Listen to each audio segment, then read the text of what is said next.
আপোনাৰ ঘৰতো চাগে এনেকুৱা ধৰণৰ আলু তিনিটা হ'লেও ওলাব। আজি এই আলু তিনিটাৰে কি কৰিলোঁ চাওকচোন। প্ৰথমতে শব্দটো শুনক।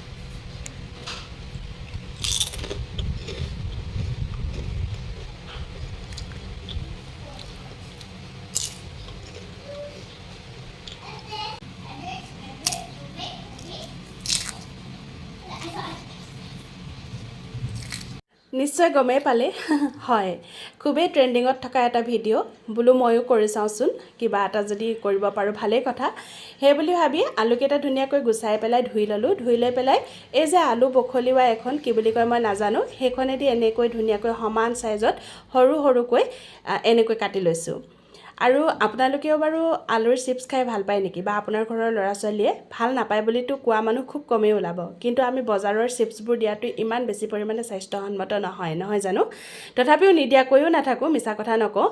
আৰু কেতিয়াবা এনেকৈ ঘৰতো আপোনালোকে ট্ৰাই কৰি চাব পাৰে দেই। খুব কম সময়তে বহুতখিনি চিপছ আপোনালোকে বনাই দিব পাৰিব। প্ৰথমতে আলুখিনি ধুনীয়াকৈ এটা সমান চাইজত কাটি লৈ পেলাই মই কেইবাবাৰো ধুইছোঁ, যাতে আলুখিনিৰ পৰা একদম চফা পানী ওলায় তেতিয়ালৈকে ধুইছোঁ। আৰু কেৰাহীখনত পানী দি দিছোঁ। পানী দিয়াৰ পিছত যেতিয়া আলুখিনি পূৰা চাফা হৈ গৈছে, তেতিয়া মই আলুখিনি সেই পানীখিনি দি দিছোঁ। বেছি সময় নহয়, ৩-৪ মিনিটমান সময় মই পানীখিনিত আলুখিনি অকণমান গৰম কৰি ল'ম। যিহেতু একেবাৰে পাতল পাতলকৈ কাটি লৈছোঁ, গতিকে ৩-৪ মিনিটমান সময়তে আলুখিনি প্ৰায় 70% সিজি যাব। একদম সম্পূৰ্ণ সিজাই ল'ব নালাগে। আৰু এতিয়া চাওক, আপোনালোকে দেখাই পাইছে মই আলুখিনি টুকি লৈছোঁ। কিন্তু এইখিনিতে এটা মন কৰিবলগীয়া কথা এইটোৱে যে আলুখিনি টুকি লোৱাৰ পিছত আপোনালোকে কিবা বাচনত নথব। এখন চফা কাপোৰ ল'ব আৰু চফা কাপোৰখনত যিমান পাৰি সিমান বহলকৈ আলুখিনি মেলি দিব আৰু তাৰ ওপৰত অন্য এখন কাপোৰ নহ'লে একেখন কাপোৰে আলুখিনি মুচি দিব, যাতে তাৰ পানী অকণো নাথাকে। পানী থাকিলে মানে আলুখিনি ক্ৰিস্পি নহয়।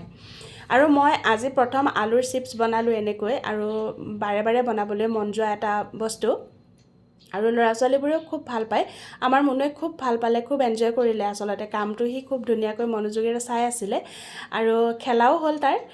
এয়া ধুনীয়াকৈ মই এনেকৈ আলুখিনি ধুনীয়াকৈ মোহাৰি দিছোঁ। আৰু আপোনালোকে যদি এই পৰ্যায়লৈকে চাই আছে, আপোনালোকক বহুত বেছি ধন্যবাদ জ্ঞাপন কৰিছোঁ। আৰু যদি ভাল লাগিছে আপোনাৰ প্ৰফাইলত ভিডিঅ'টো শ্বেয়াৰ কৰি থৈ দিব। কেতিয়াবা আপোনাৰ ল'ৰা ছোৱালী বা আপুনি নিজেও কেতিয়াবা এনেকৈ আলু চিপছ অকণমান ঘৰতে বনাই খাব পাৰিব। একেবাৰে স্বাস্থ্যসন্মত হয় আৰু খাবলৈ খুব ধুনীয়া ক্ৰিস্পি হয়। আপোনালোকে চাগে প্ৰথমতে শব্দটো শুনিছিলে। এতিয়া কেৰাহীত তেল গৰম কৰি লৈছোঁ। মই ৰিফাইন তেল দিছোঁ, আপোনালোকে মিঠাতেলতো ফ্ৰাই কৰিব পাৰে।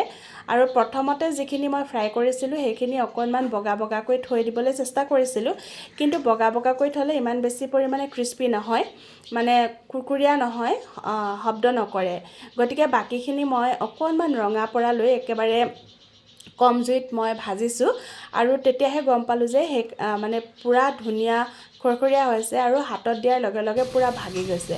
ইমান ভাল লাগিছে। এই সময়তে আপোনালোকক কৈ থওঁ, মই যেতিয়া ভইচ অভাৰ কৰি আছোঁ, আমাৰ এইখিনিতে কেইটামান ঘৰচিৰিকাই বাঁহ লৈছে আৰু সিহঁতে ইমান ধুনীয়াকৈ চিক চিককৈ মাত দি আছে। আপোনালোকেও চাগে অলপ অলপ শুনিছে। আৰু ইমানটোৱে আছিলে ভিডিঅ'টো। আৰু আপোনালোকেও কেতিয়াবা ট্ৰাই কৰি চাব দেই। অকণমান ক'লা নিমখ দি দিছোঁ আৰু মুনুক খাবলৈ দিছোঁ। লগতে ময়ো এটা টেষ্ট কৰিলোঁ বাৰু। তেতিয়াহ'লে আজিলৈ ইমানতে সামৰি দিওঁ। পুনৰ লগ পাম অন্য এটি নতুন ভিডিঅ'ত।